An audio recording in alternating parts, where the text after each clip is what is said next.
Today I'm going to start with chapter Nationalism in Europe. Nationalism in Europe, and it starts with, look here, the print of Frederick Sorio. First page of this chapter is four prints of Frederick Sorio. Frederick Sorio was French artist, prepared for series of four prints in 1848, visualizing the world made up of democratic republic. Here he showed, इसमें मैंने कुछ नहीं learn करवाना, see this picture and frame your own points. People of different countries are marching, people of all ages and all groups.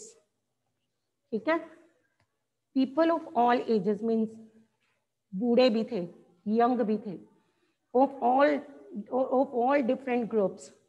They were marching towards the Statue of Liberty to show their homage. Here artist showed liberty in the form of female figure. And in the hand of the female figure, in one hand of the female figure, there is Charter of Rights of Man. And in other hand, there is the Charter of Rights of Man. And in other hand, there is Torch of Enlightenment. So people of different countries, they are marching towards the statue to pay their homage. Before the statue, see this picture and you can frame your points. Before the statue lying the shattered remains of absolutist institutions. And people of different countries, they are identified through their costumes and through their flags. And इधर आप ये भी बता सकते हो, leading the procession, जो सबसे top में है, they are people of, कहाँ के लोग हैं? Switzerland and US. Very good. Switzerland and US के लोग टॉप में हैं, and following them were other countries such as France, Italy, Germany, Britain. They were following them. तो यहाँ पे जर्मनी के फ्लैग के कलर बताए हुए हैं. तो one mark question can be asked. Black, red and gold colour. Color of the flag of Germany, black, red and gold. Learn this for 1 mark question. While writing four prints, you can skip this point, but 1 mark question can be asked. Black, red and gold. Learn it for 1 mark. No need to write in points. So next, from the heaven. From the heaven, Christ, angels, saints gazed upon this scene. And this all symbolized fraternity among the nations of the world. So this is about the four prints of Frederick Sorio. Here 1 mark questions are given. Meaning of absolutist, powers in one hand. No need to learn from here. There are 4 lines. 4 lines are given here. No need to learn from here. Learn only 1 mark question, that is powers in one hand. Absolutist form of government are the powers in one hand. Next is utopian, vision of society that is so ideal that never exists. Vision of society that is so ideal that never exist. ऐसा सपना किसने देखा था? Frederick Sorio ने. उसने ऐसी society देखी जो कि कभी भी पॉसिबल नहीं हो सकती. Vision of society that is so ideal that never exist. आ जाता है पेपर में, what do you mean by utopian. यहाँ पे क्वेश्चन है, what do you mean by nation state. Nation state is a state in which people have common identity and common ancestors, shared history. Common identity, shared history, common ancestors. This commonness came through the efforts of the struggles of the great nationalist heroes and with the efforts of the common people. अभी India is a nation state, but आपने यहाँ पे Europe में India mention नहीं करना. हमारी सबकी common identity है, we all are Indian. Common ancestors, हम सब एक जैसे ही दिखते हैं. ठीक है, इंडियंस पहचाने जाते हैं. एंड शेयर्ड हिस्ट्री, इसकी भी कंट्री में ब्रिटिश आए, मेरी भी कंट्री में आए, इसके भी आए. शेयर्ड हिस्ट्री है हमारी, common ancestors, shared history and common identity. और ये commonness came through the struggles of our great heroes and with the efforts of common people. So this is about nation state. And here, who was Ernest Renan? A lecturer of Sorbonne University. आपको यहाँ पे पूछा जाए कि कौन है Ernest रेनन.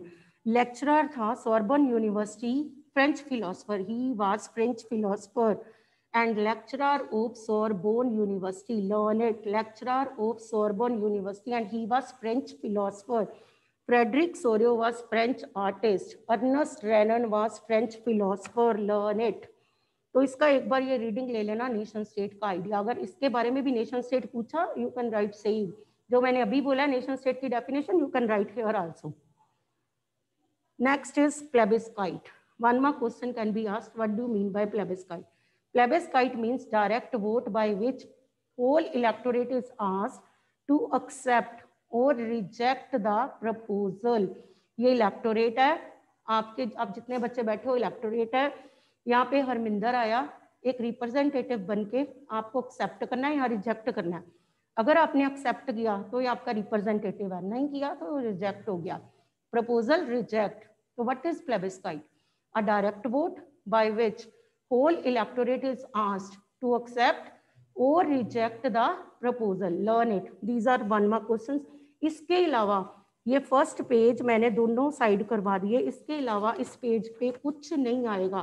CBSE ने space से क्वेश्चन नहीं लेके आने, उसने इसी में से क्वेश्चन डालने. ठीक है. नेक्स्ट इज इस पैराग्राफ में क्वेश्चन जो आपके बन रहे हैं. First is in which year there was revolution in France. So you know it well, you have read in 9th also in 1789, and you have also read about one political club of France in 9th, and that was Jacobin club. कोई इसके related बड़े questions नहीं आएंगे because 9th का syllabus 10th में नहीं देंगे. One mark questions can be asked because it's given here only in one line. Year of revolution is given and Jacobin club is also given here. So learn it. And in this paragraph there is one question और बार बार paper में आता है of 5 marks. ये question बार बार board में आ चुका है. How French revolutionaries created sense of collective identity among us it's people. If you will read this paragraph you will get the answer, but you can frame it yourself because you have done in copy also and you can write easy points. इसमें first point तो ये ना idea of la patrie. तो la patrie fatherland, the fatherland, and lee citoyen, the citizen. One more question can be asked. What do you mean by law patrie? Law patrie means the fatherland. What do you mean by lee citoyen? Lee citoyen means the citizen. Idea of law patrie and lee citoyen laid the stress on the idea of united community enjoying equal rights under a constitution. You can leave this point because ये point थोड़ा सा tough है. But here you can learn idea meaning of law patrie, lee citoyen. ये point जिसको learn होता है वो लिखे, जिसको नहीं लर्न होता here are so many points are given here. तो you can write those points. No need to learn this point. आप इस पे टाइम वेस्ट करने से बेटर नहीं आप आगे आगे करो. तो ये थोड़ा एग्जामिनर ने देखना है, वहाँ पे बच्चे ने फर्स्ट पॉइंट ही नहीं लिखा. आपके वहाँ पे 5 पॉइंट्स कंप्लीट होने चाहिए. It depends upon your wish, आप कौन से पॉइंट्स लिखते हो. ठीक है. तो आइडिया ऑफ लॉ पैट्री मैं बोल देती हूँ. Idea of la patrie and le citizen laid the stress on the idea of united community enjoying equal rights under a constitution. Depend upon your wish, right or not. Next, equality before law was established. Now you can start from here. Uniformity in the system of weights and measures was adopted. Next, French became common language and rest of the languages were discouraged. Tricolor flag was adopted and monarchical flag was replaced. Hymns were composed, oaths were taken, martyrs were remembered. So you can write these points. It depends upon your wish. मैंने कितने points बोले हैं. Listen again. अब मैं easy वाले points बोलती हूँ. How French revolutionaries created sense of collective identity among us as people. अगर ये question आ जाए तो you can start from here. Equality before law was established. Uniformity in the system of weights and measures was adopted. French became common language and rest of the languages were discouraged. Tricolor flag was adopted. Monarchical flag was replaced. Body of a state general was renamed as National Assembly. Hymns were composed. Martyrs were remembered. Oaths were taken. मैंने कितने सारे points बोले हैं. Depend upon your wish how to write. Learn 5 points. 3 marks का आ जाए तो you can write. But 3 points learn करके 5 का आप लिख नहीं पाओगे. Learn here 5 points. इसके अलावा इस पेज में से कुछ नहीं आना. अब यहाँ पे आ जाओ. यहाँ पे उन्होंने कंट्रीज के नेम दिए हुए हैं. French revolutionaries. Why French revolutionaries moved towards other countries, या फिर why French revolutionaries were welcomed by the people of other countries. French army या फ्रेंच रेवोल्यूशनरीज का दूसरी कंट्रीज ने वेलकम क्यों किया, क्यों वो गए, कुछ भी आ जाए तो आपको लिखना है they were welcomed by other countries because they carried with them the idea of nation state and they help the other countries of Europe to get freedom from despotic rule. तो आपको ये 2 पॉइंट्स लर्न रखने हैं। अगर आप कहीं पे अच्छा आइडिया लेके जाओगे तो वो आइडिया आपका वेलकम होएगा, तो वही वो अच्छा आइडिया लेके गए थे। आप बताओ कि फ्रांस नेशन स्टेट बन चुका था, France became nation state and French army moved towards other countries and carried the idea of nation state and helped the countries to get freedom from despotic rule. So that's why French army was welcomed by the people of other countries. कौन-कौन सी countries में गई? Belgium, Holland, Switzerland. Names are given here. One more question can be asked. Name the countries where French revolutionaries moved. Belgium, Holland, Switzerland. Countries हैं. इसी को बोल देते हैं name the cities where French army moved. तो आप India country है, Delhi city, तो आप ध्यान रखना आपको अब सिटीज लिखनी है। बेल्जियम की capital you know it well, Brussels, Brussels, Mainz, Milan, Warsaw. Learn only 3। One mark question can be asked, name the countries, name the cities. वहां पे पढ़ना सिटीज पूछी हैं फिर कंट्रीज पूछी हैं, ये ना हो कंट्रीज में सिटीज, सिटीज में कंट्रीज, देन 0। कंट्रीज हो बेल्जियम, हॉलैंड, स्विट्जरलैंड। सिटीज हो तो ब्रुसेल्स, मेन, मिलान एंड वर्सा। तो दीज, इसके अलावा यहाँ पे और कुछ नहीं है, ठीक है। Next here question is about Napoleonic code. Who was Napoleon and what do you know about his civil code. या वनवा question can be asked, in which year Napoleon issued civil codes. So you know it well, Napoleon issued civil codes and बताओ कब issue किए थे उसने civil codes? 1804। Who was Napoleon? He was ruler of France and earlier he was military dictator and he became ruler of France in 1804. Why Napoleon was liked by the people of France? क्यों से like किया? Because of his civil codes। या फिर write the features of Napoleonic code। कुछ भी Napoleonic code को आ जाए लेके लिखने के लिए तो you have to write the same answer। आपको वही आंसर लिखना है, वही। First of all you will write about 2 points you can take from how French revolutionaries created sense of collective identity। उसमें से ले सकते हो। Equality before law was established, uniformity in the system of weights and measures was adopted। फिर आप बता सकते हो guild restrictions removed। एक बार पेपर में क्वेश्चन आया था, what do you mean by guilds? आ चुका है CBSE के पेपर में, what do you mean by guilds? GUILDS। तो आपने बताना है association of traders, association of traders who fight for their rights. Traders का एक ग्रुप जो अपने राइट्स के लिए लड़ता है। तो नेपोलियन ने गिल्ड्स पे जितनी रिस्ट्रिक्शंस थी ना वो रिमूव की, मींस ट्रेडर्स को फ्रीडम दे दी, फ्रीडम ऑफ मार्केट दे दी नेपोलियन ने। Infrastructure improved, privileges based on birth were taken away। Earlier in France, privileges were given on the basis of birth। पता है ना, फर्स्ट एंड सेकंड एस्टेट को देते थे, नेपोलियन ने वो भी छीन लिए। privileges based on the birth were taken away। तो उसने अच्छे काम किए। फ्यूडलिज्म अबॉलिश किया, that's why Napoleon was liked by the people of France. उसके कोई भी 5 आपको लर्न करने हैं codes. Due to his codes he was liked by the people of France. यहीं पे क्वेश्चन आ जाता है, why Napoleon was not liked by some of the people of France. मैं बोलूँ Modi is liked by the people of India, why Modi is not liked by some people of India. तो हर एक के लाइक एंड डिसलाइक तो होते ही हैं। तो नेपोलियन के डिसलाइक क्या थे? उसने सबसे पहले तो टैक्सेशन इंक्रीज की, टैक्सेस बढ़ाए, सेंसरशिप लगाई एंड फोर्स रिक्रूटमेंट फॉलो की। Learn these 3 points and elaborate them. First is you will write like this, he followed forced recruitment। अब इसको elaborate कर दो। he forced peasants and workers to join army। उसने peasants and workers को force किया to join the army। एक तो आप ये बताओगे, increase the taxation on the people, लोगों के ऊपर taxes लगा दिए।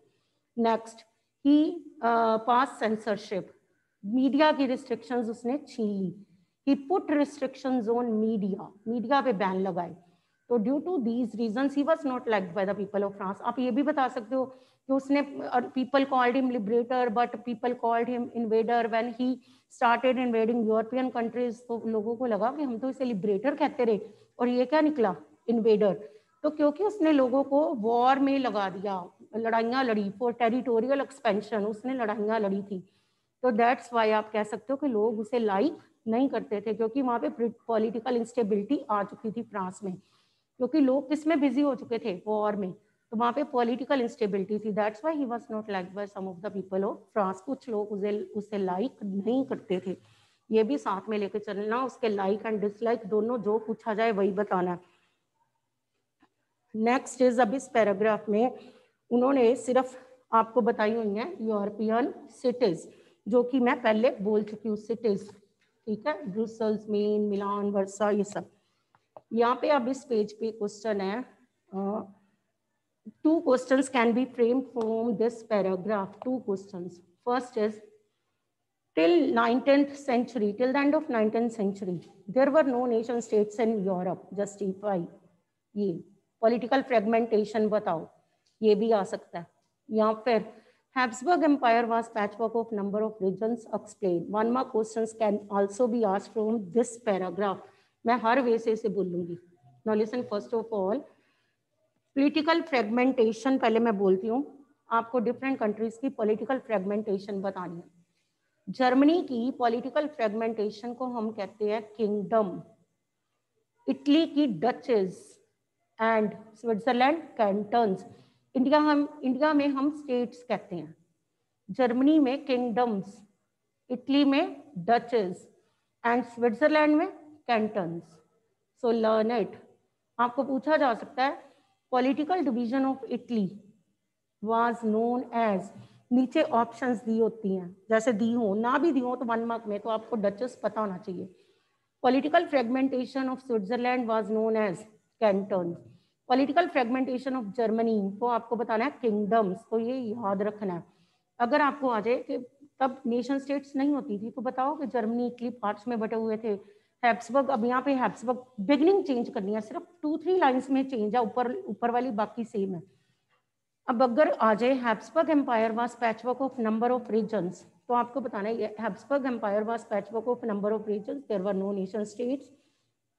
Habsburg Empire ruled over Austria and Hungary. Austria and Hungary. One more question can be asked.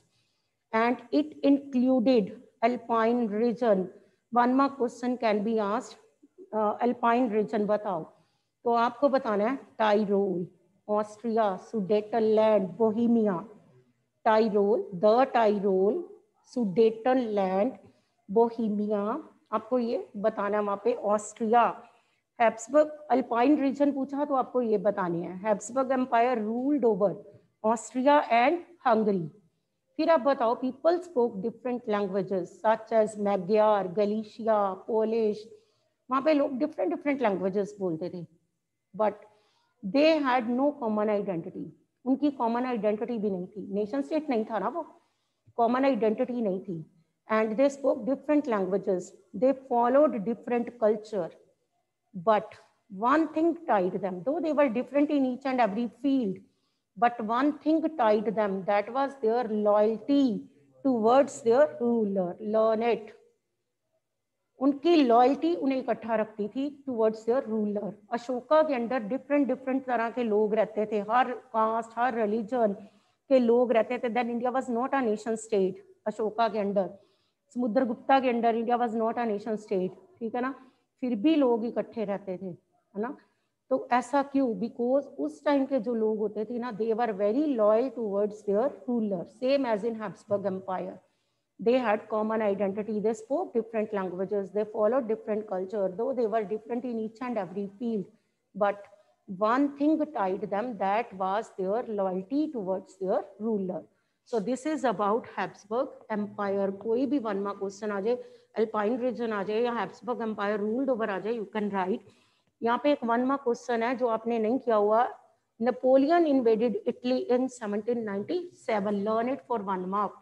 बाकी आपने सारे किए हुए हैं, सिर्फ आपने ये नहीं किया हुआ, नेपोलियन इन्वेडेड इटली इन 1797 क्योंकि ये कहीं पे भी यूरोप चैप्टर में आप पढ़ते ही नहीं हो, ये एक्स्ट्रा ही दिया हुआ है यहाँ पे सिर्फ, और एग्जामिनर इस क्वेश्चन को डाल देते हैं। Next, aristocracy and new middle class, no need to learn, कल भी मैंने बताया था इसको लर्न नहीं करना। ये नहीं मैं कह रही लर्न नहीं करना तो पेपर में नहीं आना, it can come in paper but you can frame it yourself. Ambanis दिमाग में लाओ, पॉपुलेशन वाइज बोल, ऐसे लोग इंडिया में कम है। ओन्ड मोर प्रॉपर्टी, इनके अंडर लैंड भी ज़्यादा है, प्रॉपर्टी ज़्यादा है, बहुत रिच होते हैं। इंजॉयड वेरियस राइट्स, इनको एक्स्ट्रा ऑर्डिनरी राइट्स मिले होते हैं। And their influence can be seen in politics, वो तो आज की बात है। तब के एरिस्टोक्रेट्स कैसे थे? वेरी रिच पीपल, ठीक है, population wise very less, owned more property, enjoyed, और ये सारे पॉइंट्स बनते जाने हैं। They enjoyed various rights and they were consulted by rulers for administrative work. तो this is about aristocrats। 3 number से ज्यादा है, 5 नंबर में तो देते ही नहीं। नेक्स्ट आपको पूछ ले मिडिल क्लास, दोनों पे पूछ लिया फिर 5 का आ जाएगा, दोनों पे पूछ लिया ना फिर 5 का आ जाएगा। What do know about aristocrats and define about middle class also. अगर ऐसा क्वेश्चन एग्जामिनर देता है ना, मींस वो बहुत लीनियट, बहुत अच्छे मूड में बैठा हुआ है, उसने आपको ये क्वेश्चन दे दिया इतने टफ छोड़ के। Define aristocracy and middle class. तो अरिस्टोक्रेसी में आपने यही बताना, very rich people, population wise less, owned more property and enjoyed various rights. फिर आप बताओगे they were consulted by rulers for administrative work. Next is middle class. Middle class में आप यही बताओगे ना कि people, educated people. In 9th class you have read about philosophers, याद आ गया? फिलोसफर्स की आप फर्स्ट लाइन लिखते थे एजुकेटेड पीपल, ठीक है। मिडिल क्लास एजुकेटेड पीपल, तो आपने बताना these were educated people aware about their rights and they were in the favour of nation states and they worked in factories or industries. These were middle class people, these were educated people, they were aware about their rights. अपने rights को लेके awareness इनमें आ चुकी थी क्योंकि educated थे। फिर आपने कहना है कि they were in the favor of nation state, ये nation state चाहते थे। aristocrats were not in the favor of nation states, वो तो ruler के बहुत close थे, वो क्यों चाहेंगे nation state आए? they were in the favor of nation states। और साथ में ही आपने बता देना इनके मिडिल क्लास के बारे में कि ये लोग जो थे ना, ये फैक्ट्रीज या इंडस्ट्रीज में वर्क करते थे। बस इतना काफ़ी है मिडिल क्लास के बारे में। और यहाँ पे एक मैंने कल बताया था, ये देखो, to the west of Europe land was cultivated by tenants. Tenants कौन होते थे? स्मॉल लैंड ओनर्स, जिनके पास थोड़ी थोड़ी लैंड होती थी, बस ज़्यादा रिच नहीं होते थे। टेनेंट्स वर स्मॉल लैंड ओनर्स, कई बार ये किराए पे भी लेते होते थे लैंड, तो उस पर ये कल्टीवेशन करते थे। वेस्ट ऑफ यूरोप में land was cultivated by tenants and eastern and central Europe में land was cultivated bye serves, SERFS, serves. तो नेक्स्ट इज, यहाँ पे सफरेज क्वेश्चन है, ये देखो suffrage, what do mean by suffrage? Suffrage means right to vote, suffrage means right to vote, learn it for 1 mark. अब यहाँ पे question आ गया, what did liberal nationalism stand for? What did liberal nationalism stand for? अगर ये question आ जाता है आपको तो इसका आपने सिंपल सा आंसर बनाना है। यहाँ पे पहले तो लिबरलिज्म का मीनिंग बताओ। Liberalism mean the word liberalism taken from Latin word Libre meaning free. Liberalism is taken from Latin word liber meaning free. It has different meanings in different fields. For example, इतना लिखने के बाद आपको fields लिख लेने हैं। Political field, political field में आप बताओगे 2 पॉइंट्स हर एक के बारे में लिखने हैं। पॉलिटिकल फील्ड्स में आप बता दोगे right to vote, right to contest elections, यही पॉलिटिकल फील्ड्स होंगे ना। फिर आप बताओगे सोशल फील्ड्स, सोशल फील्ड्स में आप बताओगे right to property and equality before law, right to property, equality before law. फिर आप बताओगे इकोनॉमिक फील्ड, इसमें आप बताओगे freedom of market, freedom of trade, freedom of market, freedom of trade, right to work, right to work. तो ये सारे आप लिबरलिज्म के मीनिंग बता दोगे। Is it clear? लिबरलिज्म आप इतना लिखोगे, you will get 5 out of 5। पहले मीनिंग बताया, फिर डिफरेंट फील्ड्स बताया, you will get 5 out of 5। यहाँ पे क्वेश्चन है what do mean by suffrage, suffrage means right to vote. अब यहाँ पे क्वेश्चन बन गया ज़ोलफ्रेन, एक मिनट, ज़ोलफ्रेन है कौन सा, यहाँ पे क्वेश्चन है शायद ट्रीटी ऑफ वियना, नहीं ज़ोलफ्रेन है। लुक हियर, इस पर इतना सा टॉपिक है ना जो that is about liberalism. Look here students, ये topic 2 paragraphs are about liberalism. ये पढ़ने के बाद आप टेंशन फ्री हो जाना कि इसमें से और क्वेश्चन नहीं बनेगा, सफरेज है।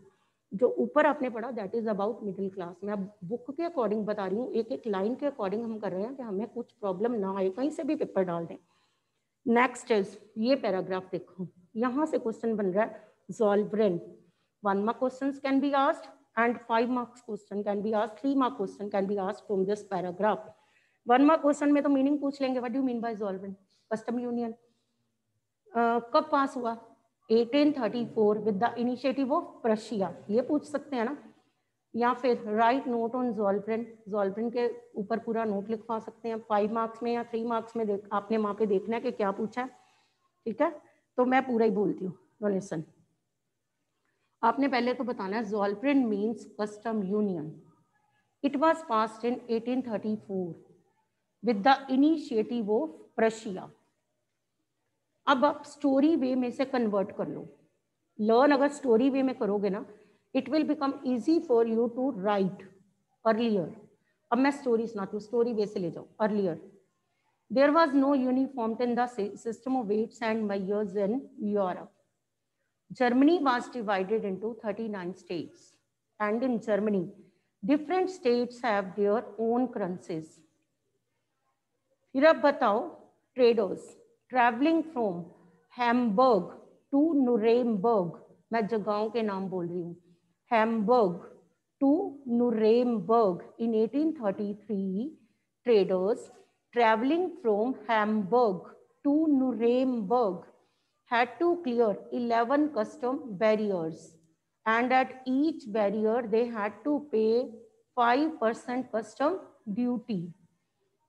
As there was no uniformity in the system of weights and measures, so their whole time was wasted in calculation. A clothier merchant had to face lots of problems.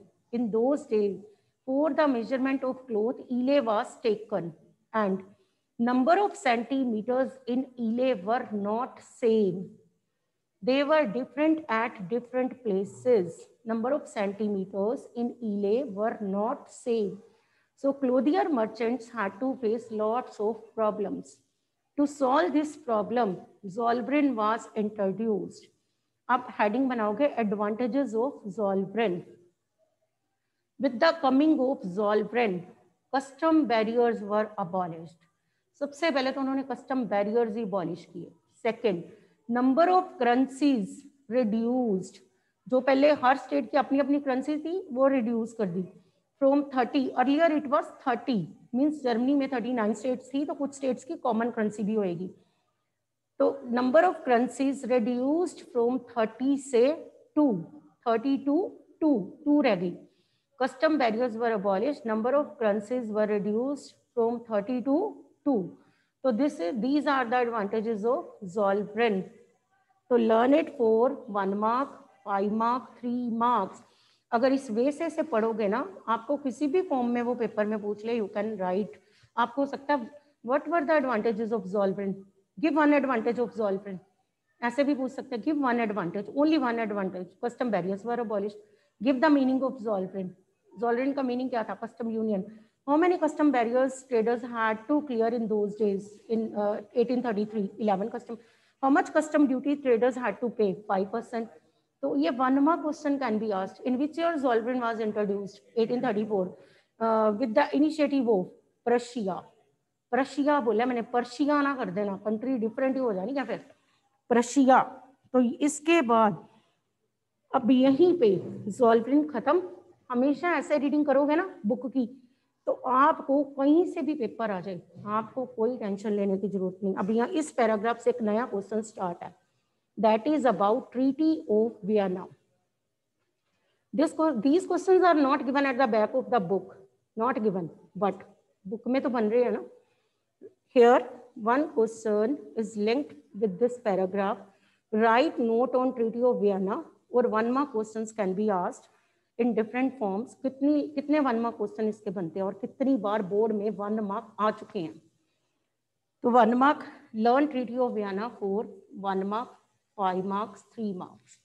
आपने तो 5 वाला learn कर लेना ना, 5 वाला learn करो। Examiner चाहे 1 number में पूछे चाहे 3 में। और एक बात और, 1 में पूछा तो 1 के अकॉर्डिंग आंसर। ये नहीं है मैं तो 5 का ही लर्न करके आया और मैंने इतना बड़ा ही लिखना है, नो, वो आप टाइम वेस्ट करोगे अपना। Now listen, what type of questions can be asked from this paragraph? In which year Treaty of Vienna was signed? 1815. Name the member countries. Austria, Britain, Russia, Prussia. AB, RP. AB, RP. Austria, Britain, Russia and Prussia. Who was the host of the Treaty of Vienna? Duke Metternich. Who was Duke Metternich? He was conservative. Yeah, you can write he was the host of the Treaty of Vienna. कुछ भी लिख सकते हो उसके बारे में। He was conservative. He was Chancellor of Austria. Chancellor just like Prime Minister of Austria. What was the main aim of this treaty? To restore Bourbon dynasty in France. What was the main aim of, ये बार बार paper में आ चुका है 1 mark में। What was the main aim of the Treaty of Vienna? To restore Bourbon dynasty in France.